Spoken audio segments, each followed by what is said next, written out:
else you'd like to address today? I'll talk about one last subject before we put this game in the bag. Mm-hmm. And that is, a story came out this week, and I'm not sure what the final number is, but President Obama is set, in what I've read here from yourblackworld.net, to commute 80 sentences of nonviolent drug war offenders who are, I guess, long-term, and that's a good thing. Mm-hmm. Should be more. But, yes. 80? Yeah, 80 is like, it's almost like, here, I'm doing the right thing, but I'm not going to do the right thing all the way. Mm-hmm. And it's really important, like this thing I was reading here, that doing a little is not the same as doing what needs to be done. Yeah.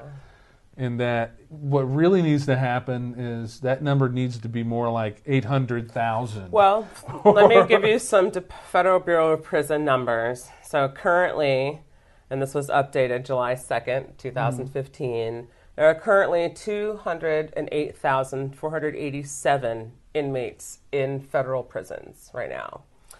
Of that, 48.7% of those are in for drug offenses. It doesn't divide that percentage out of which ones of those are nonviolent or violent drug offenses. But 48% in for drugs, that's an awful lot. So, yeah, his number could be way more than 80. Yeah, and like when you think of how many people are jailed at a state prison level, and that is where and that's a totally different story. Yeah, there are like an enormous amount, and that is where like the proliferation of private prisons with guaranteed contracts are happening on the state level. Yeah.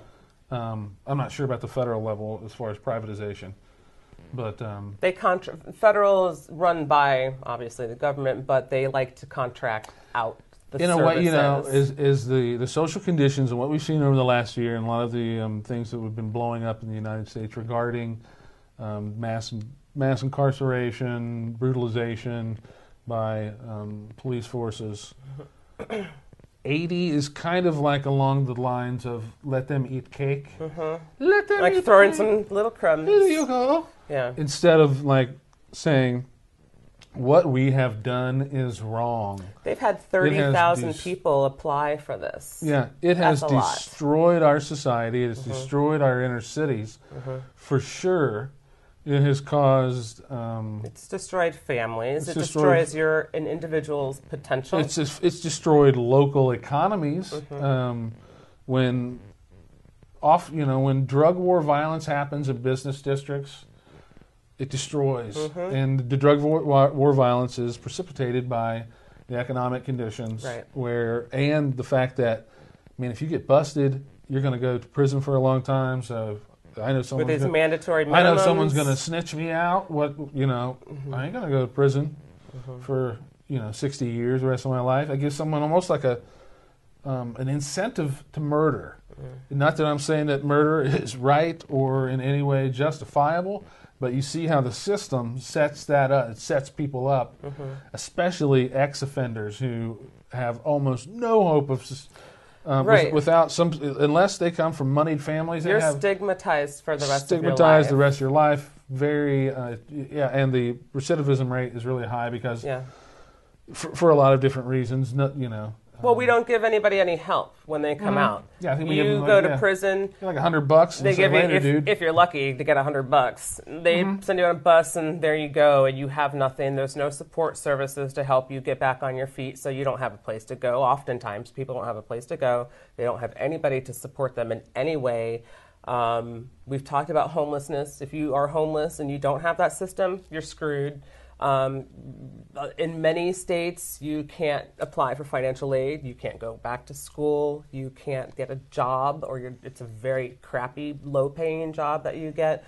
There's all kinds of things. People look at you, and it's almost as if you're paying for your mistake for the rest of your life. Sure. And it shouldn't be that. Like we've talked about before, the whole point of prison is to remove you. The punishment is to remove you from society, not to ruin you and denigrate you and take away any potential that you have.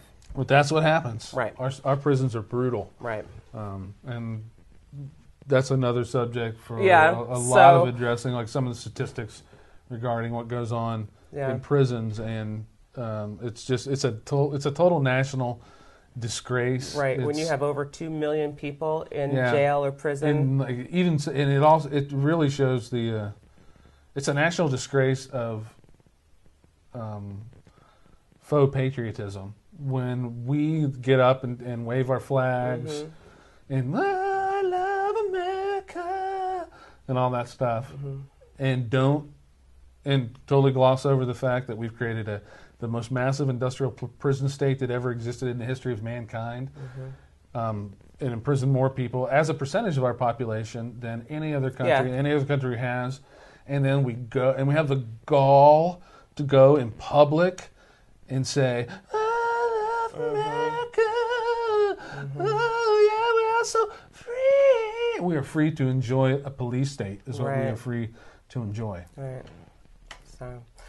So we need more than 80. We need the courts we need Congress to look back over our 3 strikes laws, our mandatory minimums.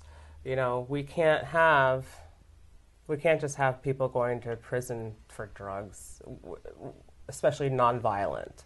Yeah. We need to help people. We need to rehab people. We need to help them with services that will allow them to be a functioning, productive member of our society. Yeah.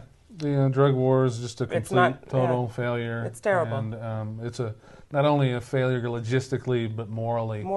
And if you are not one of the people speaking out against it right now, then you're on the wrong side of history. Sorry, but it's just true.